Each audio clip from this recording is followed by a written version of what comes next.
আসসালামু আলাইকুম রহমতুল্লাহি বারাকাতু। আলহামদুলিল্লাহ, সমস্ত প্রশংসা একমাত্র মহান রব্বুল আলামিনের জন্য। আমরা আমাদের সহকারী মৌলভী এবং প্রভাষক আরবি বিষয়ের জন্য ভাইভা প্রস্তুতি ক্লাসগুলো নিচ্ছি। আমাদের ভাইভা প্রিপারেশন প্রস্তুতি অলরেডি আমাদের শেষের মধ্যে। আমরা আর একটি ক্লাস নিব, একটি বা দুইটি ক্লাস নিব।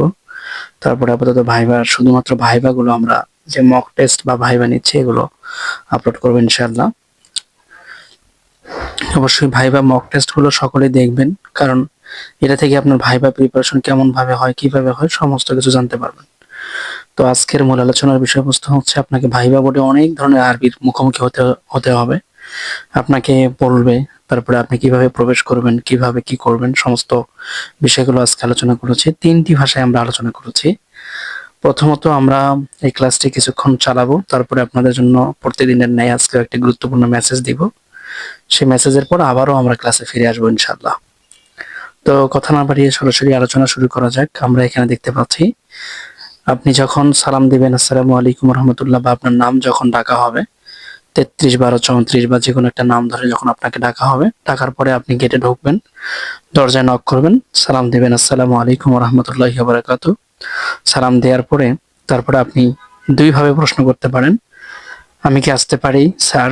বাংলায় বলতে পারেন, আরবিতে বলতে পারেন আদখুলু ইয়া উস্তাজ, অথবা এভাবেও বলতে পারেন তাফাজ্জাল আদখুলু ইয়া উস্তাজ, আমি কি ভিতরে প্রবেশ করতে পারি? অথবা ইংরেজিতেও বলতে পারেন may I come in sir. তবে যেহেতু সহকারী মৌলবী, সেহেতু আপনি বাংলা এবং আরবি ইউজ করবেন। ইংরেজিতে ইউজ করলে আপনাকে ইংরেজিতে যদি কোনো কোশ্চেন করে তাহলে তো আপনি পারবেন না। কাজে বাংলা এবং আরবি আপনি ইউজ করবেন, যাতে করে আপনার কোশ্চেনগুলো বাংলা এবং আরবি হয়ে থাকে। তাহলে আমি আবারও বলছি, আদখুলু ইয়া উস্তাজ, এটা দুইভাবে অ্যাপ্লাই করতে পারবেন। একটা হলো আদখুলু ইয়া উস্তাজ, আমি কি ভেতরে প্রবেশ করতে পারি, আদখুলু। এটা হচ্ছে তাফাজ্জাল আদখুলু ইয়া উস্তাজ, আমি কি ভেতরে আসতে পারি, বা আমি কি আসতে পারি স্যার। আর ইংরেজিতে হচ্ছে may I come in sir, may I come in sir. আর বাংলায় হচ্ছে আমি কি ভেতরে আসতে পারি। একইভাবে তারপরে ভেতরে আসলেন, তখন আপনাকে বলবে না, হ্যাঁ আসতে পারেন, বা তারা বাংলায় বলবে ইয়েস ইউ কাম। তখন আপনি এসে বসার আগে বলবেন আবার আজলিসু ইয়া উস্তাজ, আজলিসু ইয়া উস্তাজ, এই কথাটি বলতে পারেন। অথবা তাফাজ্জাল আজলিসু ইয়া উস্তাজ, আমি কি বসতে পারি। অথবা বাংলায় বলতে পারেন আমি কি বসতে পারি। তখন আপনাকে অনুমতি দিলে। আর ইংরেজিতেও বলতে পারেন may I sit sir, may I sit sir, can I sit sir, এভাবেও বলতে পারেন, সমস্যা নাই। তবে মেয়ে বেশি মেয়ে শব্দটা সব থেকে ইংরেজিতে বেশি ব্যবহার হয় রিকোয়েস্টের ক্ষেত্রে। তারপরে আপনাকে বলতে পারে মা ইসমুকা, আপনার নাম কি। তখন বলবেন ইসমি, আমার নাম। মা ইসমুকা আরবিতে যদি কোনো আরবি প্রভাষক বা কোনো আরবির এক্সামিনার থাকে, তাহলে আপনাকে আরবিতেও প্রশ্ন করতে পারে মা ইসমুকা, আপনার নাম কি। তখন আপনাকে আরবিতে প্রশ্নের উত্তর দিতে হবে ইসমি মোহাম্মদ মাসুদ রানা, ইসমি মোহাম্মদ রবিউল হাসান, ইসমি মোহাম্মদ রবিউল ইসলাম, ইসমি মোহাম্মদ, এভাবে বিভিন্ন কিছু যে নামটা আছে আপনার, সেই নামটা অ্যাপ্লাই করবেন। আর হয়তো আপনাকে বাংলাতেও বলতে পারে আপনার নাম কি। তারপরে আবার বলতে পারে যে হোয়াট ইজ ইউর নেম, ইংলিশেও বলতে পারে, কারণ সেখানে অনেক ভাষার বিজ্ঞ মানুষগণরা থাকবেন। কেউ থাকবে বিভিন্ন ইউনিভার্সিটির পিএইচডি গবেষক থাকবে, কেউ থাকবে হচ্ছে আপনার লেকচারার থাকবে, প্রভাষক থাকবে, বিভিন্ন জন। যিনি প্রধান এক্সামিনার, তিনি বিভিন্ন ভাষায় আপনাকে প্রশ্ন করতে পারে। তো আপনি যে ভাষাটা অ্যাপ্লাই করবেন সে ভাষাটা হয় আরবি অথবা বাংলা। ইংরেজি করলে আপনাকে যদি ইংরেজিতে বলে what is your country name, তখন আপনি তো নাও বলতে পারেন যে কান্ট্রি নেম মানে কি, আমি তো কান্ট্রি শব্দের অর্থ বুঝলাম না। এরকম অনেক হয়, সচরাচর সহজ শব্দে আমাদের ভুলে যায়। আরবি শব্দ ঠিক একই রকম। আপনি যদি বাংলা দ্বারা শুরু করেন, তাহলে বাংলা দ্বারাই আপনি প্রশ্ন শুরু করবেন। তাহলে যখন বলবে যে মাই ইসমুকা, তোমার নাম কি বা আপনার নাম কি, তখন আপনি বলবেন মাই নেম ইজ, তারপরে যে নাম সেই নামটা বসাবেন। তারপরে হয়তো আপনাকে বলতে পারে মা ইসমু আবুকা, মা ইসমু আবুকা, তোমার বাবার নাম কি বা আপনার বাবার নাম কি। এটা বাংলায় বলতে পারে, ইংলিশে বলতে পারে, আরবিতে বলতে পারে। তো 3 ভাষায় আমি সঞ্চালন করেছি, 3 ভাষায় পরিচালনা করেছি, এখানে দেখতে পারবেন। তো আপনাকে যখন বলা হবে তখন বলবো what is your father's name, তোমার বাবার নাম কি। তখন বলবেন মাই ফাদার নেম ইজ, যে নামটা হবে সে নামটা দিতে পারেন। তারপরে ইসমু আবি মোহাম্মদ, তারপরে যে নাম সেই নামটা বসাবেন। আশা করি বুঝতে পেরেছেন। একইভাবে আপনাকে প্রশ্ন করা হতে পারে মা ইসমু উম্মুকা, তোমার মায়ের নাম কি, তোমার মায়ের নাম কি বা আপনার মায়ের নাম কি। এটা বাংলাতেও হতে পারে, আবার আরবিতেও হতে পারে। তখন আপনি সেভাবে উত্তর দিবেন। যে মাই মাদার নেম ইজ, যে নামটা হবে সে নামটা দিবেন। ভাই ইসমি ইসমু উম্মি আমার মায়ের নাম, বলার পরে নাম বলবেন। মাজেদা আখতার খাতুন বেগম, যে নামটা লেখেন সে নামটা। তারপরে আপনাকে বলতে পারে আপনি কেমন আছেন, তখন আমাদের ফরমালিটিস পূরণ করার জন্য আমরা বলবো আলহামদুলিল্লাহ বিখয়র, আলহামদুলিল্লাহ বিখয়র, আমি আলহামদুলিল্লাহ ভালো আছি। তখন আপনি বলতে পারেন ওয়াহাল ওয়াকাইফা, ওয়াংতা হাল কাইফা, এটাও বলতে পারেন। ওয়াংতে, এটাও বলতে পারেন। আপনি আপনি কেমন আছেন, আপনারা কেমন আছেন। তারপর ইংলিশে আপনাকে বলতে পারে হাউ আর ইউ, আপনি কেমন আছেন, তখন বলবেন I am fine sir, and you, আপনি কেমন আছেন, এই কোশ্চেনটা বলা উচিত। তারপর একই রকম করে ভাবে আপনাকে বলা হতে পারে মা ওমরকা, তোমার বয়স কত, মা ওমরকা, হাউ ওল্ড আর ইউ, তোমার বয়স কত, মা ওমরকা, তোমার বয়স কত, বা বাংলায় বলতে পারে তোমার বয়স কত বা আপনার বয়স কত। তখন বলবেন আনাফি সালাসুনা, আমি 30 বছর বয়স, আমার 28 বছর বয়স, যেভাবে যেটা আপনার বয়স সে বয়সটা বলবেন। তারপর আপনাকে বলতে পারে আইনা মুস্কানুকা, মুস্কানুকা, আপনার বাসা কোথায়, হোয়ার আর ইউ ফ্রম, আপনি কোথা থেকে এসেছেন বা আপনার বাসা কোথায়। ইংলিশে বলতে পারে হোয়ার আর ইউ ফ্রম, অথবা আপনার বাসা কোথায়। তখন আমি বলবো, আপনি বলবেন উস্কুন ফি বগুড়া, আমার বাসা কোথায়, অথবা বাইতি, বাইতি আমার বাড়ি, বাইতি ফিল বগুড়া, আমার বাড়ি বগুড়ার মধ্যে, আমার বাড়ি রাজশাহীতে, এভাবে আপনি বলবেন। বাইতি বলতে পারেন আমার বাড়ি, ঠিক আছে। তারপরে এবার আপনাকে প্রশ্ন করবে, যেটা সহজ, খুব সহজ, খুব বারবার প্রশ্ন করে থাকে ভাইবা বলে, সেটা হলো আপনার কিভাবে এনটিআরসি তে এসেছেন, মানে এই এনটিআরসি ভবনে, এই বিল্ডিং এ আপনি কিভাবে এসেছেন। তখন আপনি লিখবেন লাকাদ জাআতু মিনার রাজশাহী হানুকা বিল হাফিলাতুন ওয়াল বিল কেতার, আমি কিসের সাহায্যে এসেছি, হয় কারের সাহায্যে, হয়তোবা বাসের সাহায্যে, যেটা সাহায্যে এসেছেন রাজশাহী থেকে, সেটা আপনি লিখবেন লাকাদ জাআতু, আমি অবশ্যই এসেছি মিনার রাজশাহী, রাজশাহী থেকে, হাহুনা বা হাফিলাতুন বিল কেতার, বিমানবন্দরে এসেছি, রেলে এসেছি, বাসে এসেছি, যেটা হবে সেটা আরবিটা এখানে লিখে দিবেন। তারপরে how did you get here, আপনি এখানে কিভাবে এসেছেন, how did you get here, আপনি এখানে কিভাবে এসেছেন, ইংরেজিতে বলতে পারেন। এখন আপনি আরবি বললে আরবিতে উত্তর দিবেন, বাংলা বললে বাংলা উত্তর দিবেন। আপনি কোন মাদ্রাসায় পড়েন, আদ্রিসু ফি মাদ্রাসাতিল আলিয়া, তখন বলবেন আদ্রিসু ফি মাদ্রাসাতুল আলিয়া, আপনি কোন মাদ্রাসায় পড়েন, এটা যখন বলবে তখন আপনি বলবেন আদ্রিসু ফি মাদ্রাসাতিল আলিয়াতু ঢাকা, আদ্রিসু ফি মাদ্রাসাতি আলিয়াতি মহিমাগঞ্জ কামিল মাদ্রাসা, আদ্রিসু ফিল মাদ্রাসাতিল মুস্তাফা বিয়া কামিল মাদ্রাসা, এইভাবে যেটা লিখবেন সেটা। Which madrasa do you which madrasa do you reading, which madrasa do you reading, অথবা where are you reading now, where are you reading now, আপনি কোথা থেকে পড়াশোনা করেছেন। ডু ইউ রিড হবে, বাই মিস্টেক এখানে ভুল হয়েছে, ডু ইউ রিড হবে। তো আরেকটা হচ্ছে হোয়ার আর ইউ রিডিং নাও, এখানে যে কোনো সেন্টেন্সটা যেটা আপনি ব্যবহার করবেন সেটা ব্যবহার করতে পারেন।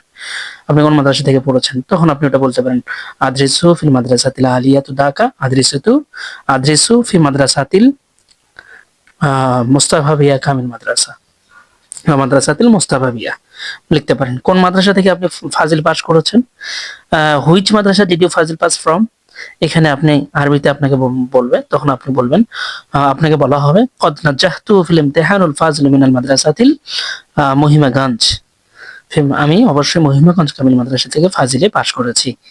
এভাবে আপনি যে শব্দটা উল্লেখ করবেন সেই শব্দের মাধ্যমে আপনি অ্যান্সার করে ফেলবেন। এটা আপনার মাদ্রাসার নাম দিবেন, এই মাদ্রাসার পরে, এই মাদ্রাসার শব্দটার পরে যে শব্দটা হবে এটা হলো আপনার মাদ্রাসার নাম। আমি ফাজিল পরীক্ষা দিয়েছি, তাহলে কি হবে, আপনি এখানে দিতে পারেন আদিয়াইতু, আদাইতু, অথবা দিতে পারেন নাজাহতু ইমতিহানুল ফাজিল, আমি ফাজিল পরীক্ষা দিয়েছি। তারপরে ইসলামিক বিশ্ববিদ্যালয় থেকে ইসলামিক স্টাডিজ বা অনার্স মাস্টার সম্পন্ন করেছি, তখন আপনি এখানে মিনাল জামিয়াতুল ইসলামিয়াল বাংলাদেশু, তারপরে এখানে ফাজিলুল্লাহ কদ নাহতু হাসালতু মারহালাতুল মাজাসিতের অশারফু, এভাবে আপনি শব্দগুলো উল্লেখ করতে পারেন। তারপরে একইভাবে আমি ভালো ফলাফল করেছি, তাহলে হাসালতু নাতাইজু জাইয়েদান, হাসালতু নাতাইজু জাইয়েদান, আমি ভালো ফলাফল লাভ করেছি। একই রকম করে আপনার আরো প্রশ্ন হবে, সেটা হলো যে আপনাকে প্রশ্ন করা হতে পারে, আপনাকে প্রশ্ন করবে যে আমি ফাজিল পরীক্ষায় জিপি 5 পেয়েছি, অথবা আপনাকে বলতে পারে আপনি ফাজিল পরীক্ষায় কি পেয়েছেন, ফাজিল পরীক্ষায় আপনার পয়েন্ট কত, তখন আপনি বলবেন কদ ফাজিলু কদ নাজাহতু কদ নাজাহাতুল ফাজিলি মিনাল মাদ্রাসাতিন নামুজা মা নাতিজাতু, এখানে যে মাদ্রাসাটার নাম সেটা আপনি বসাই দিবেন, দিয়ে আপনি যে আউয়াল আপনি আল ফাজিলু মিনাল মাদ্রাসাতি না নামুজা, এটা আপনার জিপি 5 পেয়েছেন, সেটা আপনি এখানে উল্লেখ করে দিবেন, তাহলে হয়ে গেল। তারপরে আপনার হচ্ছে আরো যে শব্দগুলো আপনাকে বারবার ধরতে পারে, সেটা হলো যে সেন্টেন্স গুলো ধরতে পারে যে আমি একজন শিক্ষক হতে চাই, এর ইংরেজি কি হবে, এর আরবি কি হবে, বাংলা কি হবে। তো এই সম্বন্ধে আমরা একটু পরে আলোচনা করি। এখন আপনাদেরকে একটা গুরুত্বপূর্ণ মেসেজ দিব। গুরুত্বপূর্ণ মেসেজ। সাধনা ও পরিশ্রম। সাধনা ও পরিশ্রম ব্যতীত জগতের কোনো উন্নতি হয় না। অর্থাৎ সাধনা ও পরিশ্রম ব্যতীত কারোই কখনোই উন্নতি হয়নি, হবেও না। কপালের জোরে লক্ষ টাকা পাবে এ কখনো বিশ্বাস করো না। টিকিট কাটলেই যে টিকিট পাবা, লটারি করলেই যে লটারি ভাগ্যে আসবে, তা কিন্তু কখনোই কল্পনা করা যায় না। যে কোনো কাজই করো না কেন, সম্যক পারদর্শিতা, দক্ষতা লাভ করতে হলে বহু বছর সাধনা করতে হবে। ওই বিষয়ে পারদর্শিতা, দক্ষতা অর্জন করতে হলে ধীরে ধীরে প্রচেষ্টা করতে হবে, পরিশ্রম করতে হবে, সাধনা করতে হবে। ছোট নগণ্য ক্ষুদ্রকে ঘৃণা করো না। ছোট নগণ্য ক্ষুদ্রকে কখনো ঘৃণা করো না।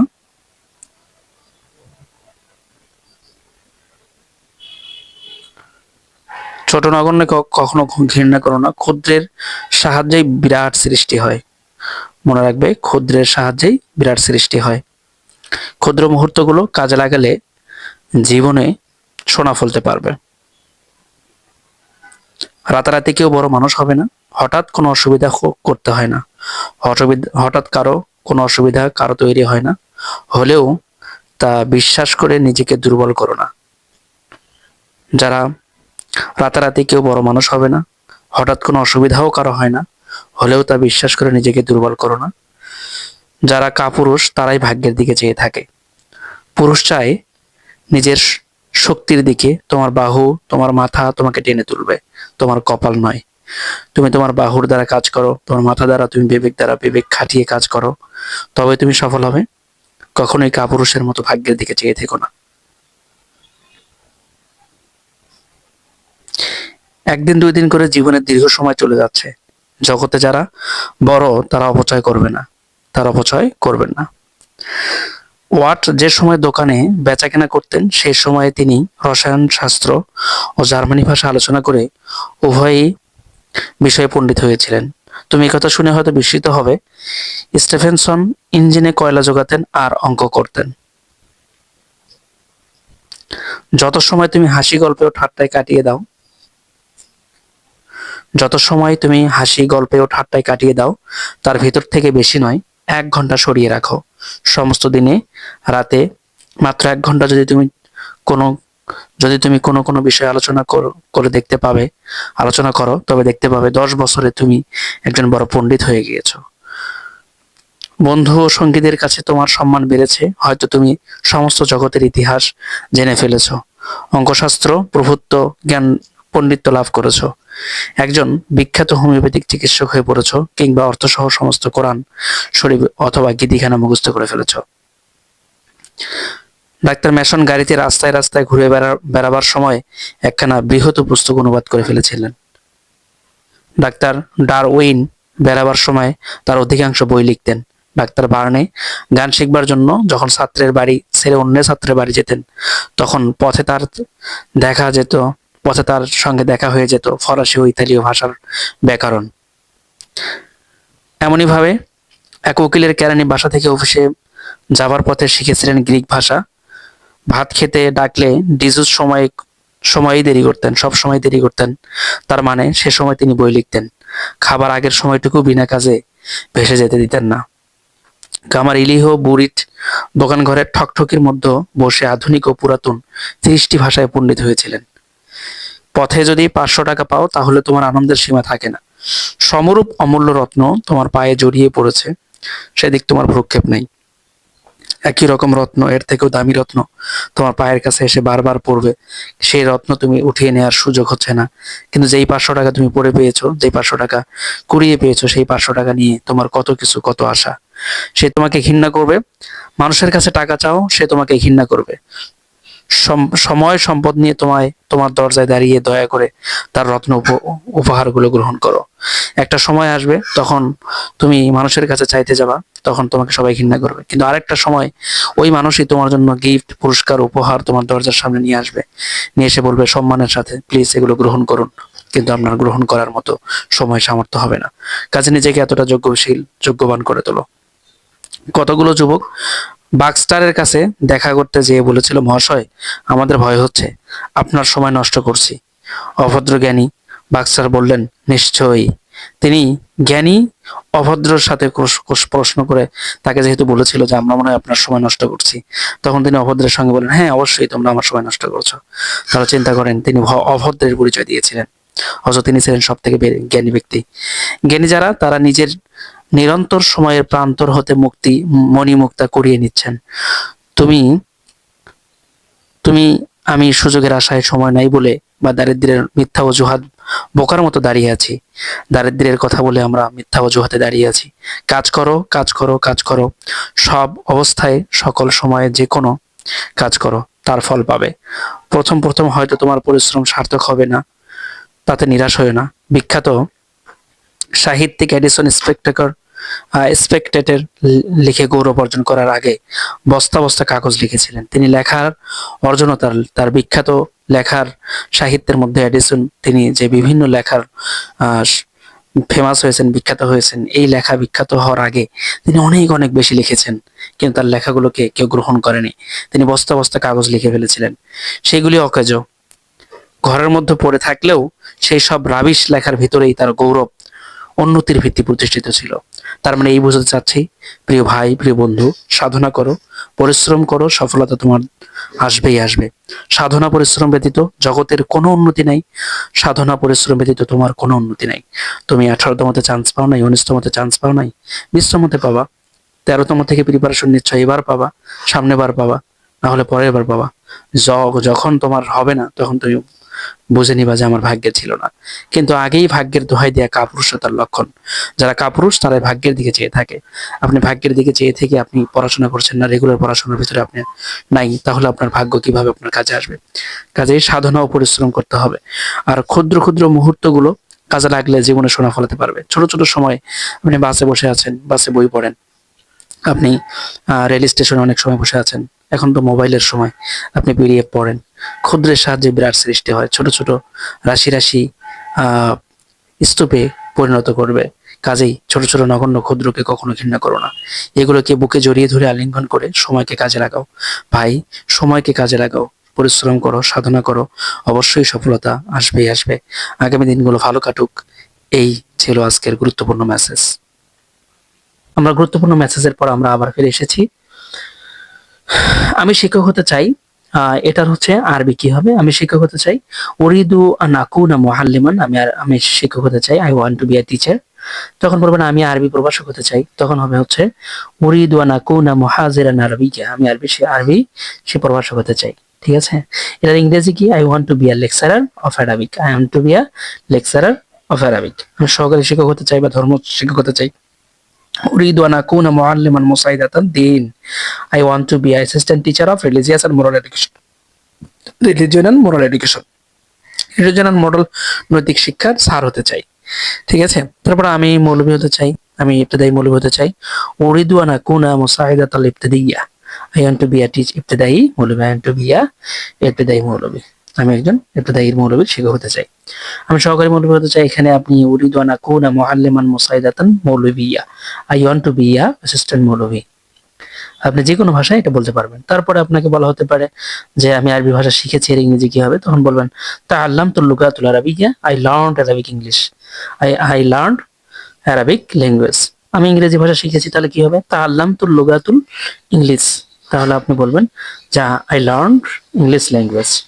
তারপরে আপনাকে বলা হবে যে আরবি করুন, আমি ফাজিল কামিল নিবন্ধন পাশ করেছি, তখন আপনি বলবেন ইন্নী নাজাহতু বিতাকদীরিল আউয়াল মাল ইমতিয়াজু ফিল ইমতিহানুল ফাজিল আলিম, তারপর দাখিল, এটা কোনটাতে পাশ করেছেন সেটা এখানে লিখবেন।